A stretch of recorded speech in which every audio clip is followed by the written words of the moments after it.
Okay.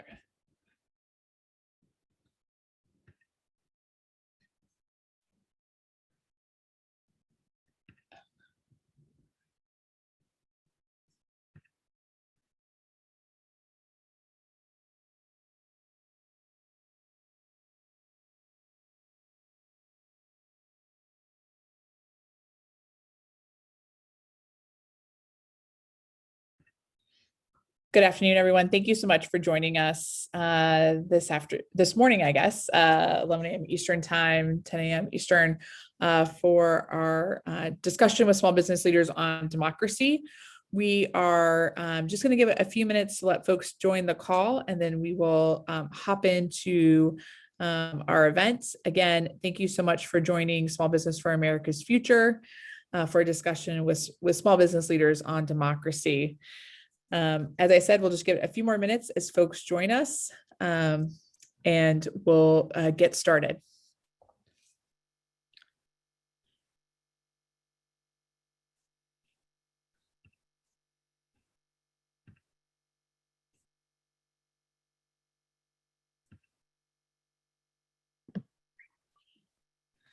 Again, hello, everyone. Thank you for joining Small Business for America's Future for a discussion with small business leaders on democracy.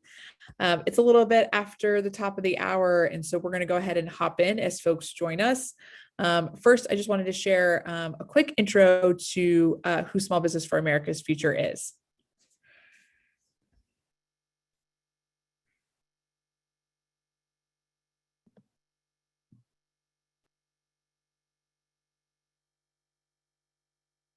Will collapse. Small businesses pulled the economy out of the Great Recession. They could do the same now, but they need our help. Small business needs a strong new voice in Washington, one that will fight for Main Street, one that will make sure policymakers hear the concerns of America's entrepreneurs, and one that will ensure small businesses are at the center of our efforts to rebuild a more equitable economy. We know that the ingenuity, hard work, and determination of America's small business owners can lead to a great recovery. Small Business for America's Future is here to make sure everyone else, including our policymakers, know it too. Join us in the fight for small business.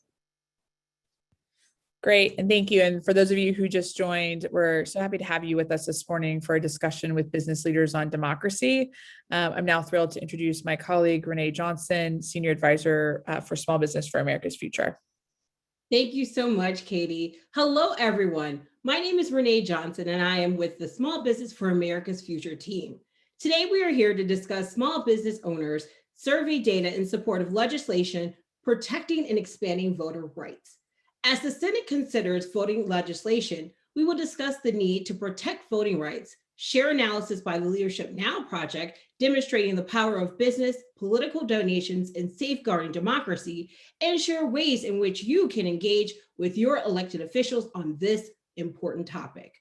We know this issue is important to the small business owners and that they are very involved in our political system.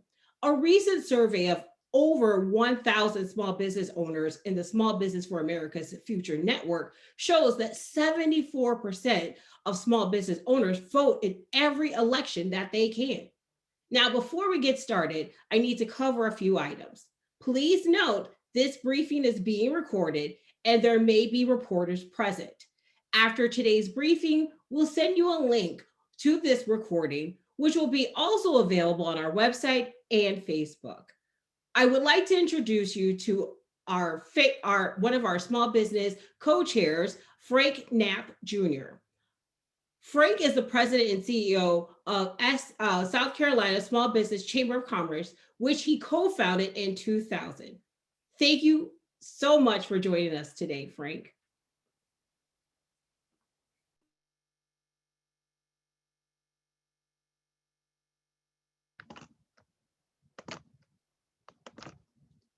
So thank you, Renee. And as always, I am always the one fumbling with trying to unmute myself or turn on the video.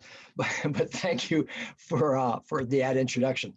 We are glad that you all joined us today as we discuss the timely and needed legislation to protect and expand voting rights in our democracy. Business leaders like you should treat our involvement in politics as stakeholders You are a key part of the community that helps make this country function. And right now, business owners are generally a more trusted member of that community than many branches of government. Businesses tend to underestimate their influence in politics. Your voice is important, and members of Congress and state legislators deserve to hear your voice. As Renee mentioned, small business owners always say stability in government is a crucial component of a strong economy. So from April 17th through May 5th of this year, Small Business for America's Future conducted a national survey of 1,052 small business owners of its network to learn about their opinions and about the current state of our democracy and the role of business in protecting it. What we found is that small business owners are very concerned with the state of things. 60% said our democracy is in trouble, and the vast majority want to see action. Fortunately, this week, the U.S. Senate will consider important voting rights legislation that would ensure the protections of voting rights for all. Our survey found that small business owners, by an overwhelming majority, 74%, support such legislation rights. We're also releasing today a letter signed by more than 500 small business owners across this country calling on Congress to protect and expand our voting rights. This is clearly an issue small business owners feel strongly about. Please join those small business owners and make your voice heard. Today is the time to act, and we encourage you to contact your U.S. senators and tell them to support the voting rights legislation. Now, I'm happy to kick off our call with our partners at Leadership Now Project. Luz Blancas is the co-founder of Mindset Global, where she provides advisory services focused on the education sector. Luz also serves as a member of the Leadership Now Project Steering Committee. Leadership Now Project is an innovative model for sustained and strategic engagement to fix democracy. Luz? Thank you, Frank. I am thrilled to join you today. Personally, the issue of voting rights, fair and free elections is incredibly personal for me. As an immigrant and business owner, I have certainly received the benefits of our vibrant democracy. So I do want to emphasize that unless we collectively stand up and demand that we have strong legislation that protects the individual's right to vote, we will lose what makes this country so inspirational. At least for me, that idea that no matter who I am or where I come from, my voice can be heard, my vote counted, and the realization that I have agency on how I choose to be governed. As a business leader and owner, I know that businesses tend to underestimate their influence in politics. I did. But this isn't just about businesses or me attempting to impose too much will into politics, but rather it's about how the business community, our communities, can use the trust it has earned already, as you mentioned, Frank, and use it to be a responsible stakeholder and acknowledge that there are important ways to be a stakeholder in the communities that we belong, the communities that we depend on, the ones that are right there beyond our office walls. At least part of that seems to me, and definitely at the Leadership Now Project, that should come from supporting common sense, at least common sense electoral reforms like the ones outlined in HR 1. On top of protecting the rights to vote, we at Leadership Now Project support increased transparency related to political contributions. In a recent Leadership Now review, our financial disclosures, we found that 40 members of the House, for both parties, Republicans and Democrats, receive roughly 50% or more of their contributions from corporate PACs. So there's no question business has a huge influence on how members evaluate issues. And as business leader, we need to understand that the best way to advocate for important legislation, as the one we're discussing today in the Senate in voting rights, we know the leverage we can bring to that situation. So we all know that business function best is an environment of stability and certainty. I think common sense electoral reform is the best way to fix it and support our democracy and the communities that we serve and thrive. To you, Frank. Thanks, Luz. I appreciate that. I'm now happy to introduce Deanna Maldonado. She is the president and CEO of the Greater Austin Hispanic Chamber of Commerce. She's an extraordinary contributor to our community and leads with grace and compassion through each of her volunteer professional roles. Prior to leading the chamber, Deanna was the first Latina elected to represent Williamson County in Texas, House of Representatives, where she advocated for education, business, and safe communities. As a business leader and advocate, she knows firsthand the important role business does play in advocating for important public policy issues, such as democracy. Deanna?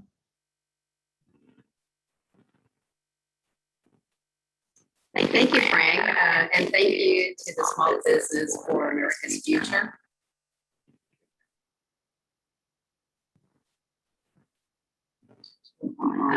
And again, thank you again for having us. One of the things with regards to the Austin metro area is, and having been a former legislator, that gives me a lens of having the policy and the business to come together to champion and advocate on issues that are vitally and critically important to business owners to be able to flourish and continue to prosper as our Texas economy is growing stronger and stronger, and specifically in Deanna, the Texas. we're just having a little of the sound issue. So we're going to go to Steve and come back to Deanna so we can see if she can fix her technical issues. We apologize for the inconvenience. Frank, would you like to introduce Steve Brown, please?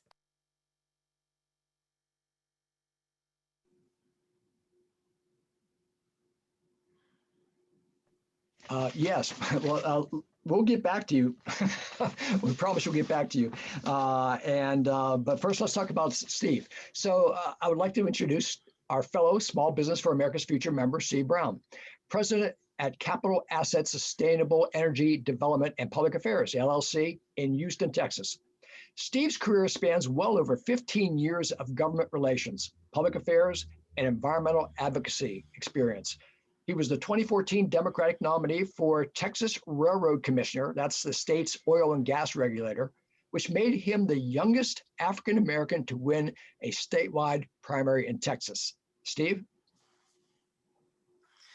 Thank you so much, Frank, and thank you all for joining us today. My name is Steve Brown, president of a minority-owned sustainable energy firm in Houston.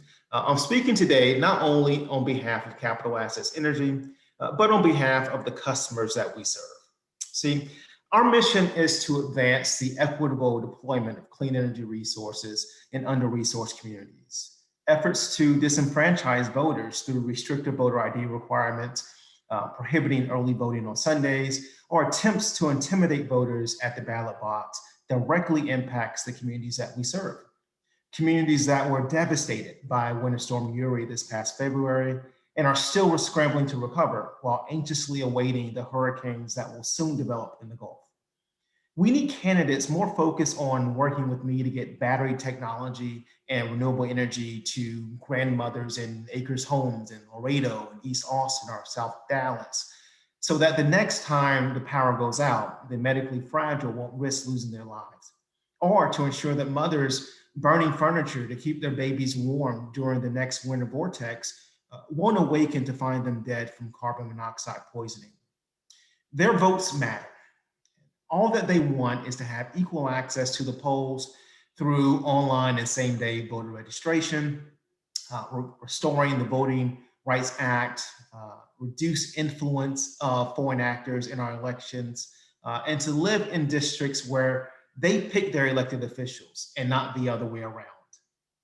Instead of candidates campaigning to make voting more difficult for these Americans, how about these same candidates spend their time presenting their vision for hardening the grid, for creating opportunities for small businesses to grow, and for producing jobs in the emerging clean energy economy. The fight for voting rights is as old as this country itself. When democracy is allowed to flourish, the voices of all Americans are amplified and policies can be made in the best interest of our nation's future. However, when democracy dies, institutions shatter, norms get erased, the rule of law gets compromised, and ultimately markets collapse. That's why I agree with the 74% of small business owners in the survey that want Congress to take action to protect and expand voting rights. Thank you, Frank. Thank you, Steve. I appreciate that. Deanna, want to come back to you? Yes, Frank, does it sound okay now? Sounds great. Great. Again, thank you again, Frank, and to the Small Business for America's Future. One of the things at the Greater Austin Hispanic Chamber of Commerce is we're doing is, again, looking at legislation that will hinder and impede small businesses from flourishing and prospering. Having been a former legislator in one of the fastest growing counties in the nation, you know, I was boots on the ground, and early on, I saw how small businesses literally are our footprint of our communities, and that we want to make sure that we continue to support them in a way that they're going to be here for generations and provide a legacy to their families and to their communities. So again, with having relationships at the state capitol through, in my days in the legislature, we partnered with the Mexican American Legislative Caucus, and early on were the eyes and ears of what was transpiring with regards to Senate Bill 7 and House Bill 6, which is the most restrictive voting laws that the legislators were doing. And again, it impacts communities of colors. It impacts communities of color, and it impacts individuals as far as restricting, you know, basically their fundamental right to vote with regards to whether it's the drive up or, you know, having, you know, the Sunday socials and different ways to where the voting process can take place in a orderly and open and transparent manner. One of the things also with regards to this restrictive laws that were being introduced and were introduced in the Texas legislature is a Paramed report showed that with this restrictive laws that businesses were and employment losses would total in the amount of close to 15 billion by 2025 if these restricted laws were to move forward. With regards to Hispanic-owned businesses, Frank, what we look at is how do we create and expand wealth opportunities for Hispanic-owned businesses and communities of color, because a state demographer showed it that by mid-2021, which we're right at the cusp of it, that Latinos will become the majority minority in the state of Texas. And right now in Central Texas, we have over 12 billion in economic activity and over 50,000 Hispanic-owned businesses. So that's why advocacy and looking for draconian and restrictive legislation is very important from the business lens to make sure that the entrepreneur spirit, the innovation, the creativity, the forward thinking of businesses continues to have a roadmap for prosperity.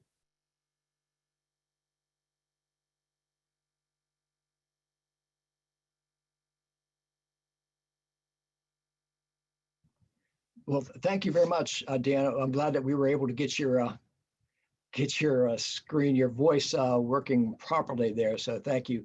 Appreciate you do that. So small businesses are the trusted voice, and we need to engage our government to protect our ability to thrive in a democratic way. And it is clear that a thriving democracy is what leads to a thriving small business community and entrepreneurship. We really need to make sure that our elected officials understand that. And we ask that as we bring this program to a close, that you sign onto our letter supporting protecting the rights and contact your senator regarding S1 and how it will impact your business, and also speak to your local state representatives about legislation that infringes upon democratic freedom and voting rights. Thank you all very much for participating today and being with us. I'm sure that if you have any questions, Renee will tell you how to get a hold of us, right, Renee? Sure, that's right, Frank. You can contact us at smallbusinessforamericasfuture.org. Visit us on our Facebook page, which is Small Business for America's Future. And then also we are on all other social media platforms as Small Business for America's Future. We thank you so much for engaging with us today. And we hope that you contact your member of Congress to talk about S1 and show them that small business owners really want to make sure that democracy and voting rights are protected. Again, thank you so much for joining us today.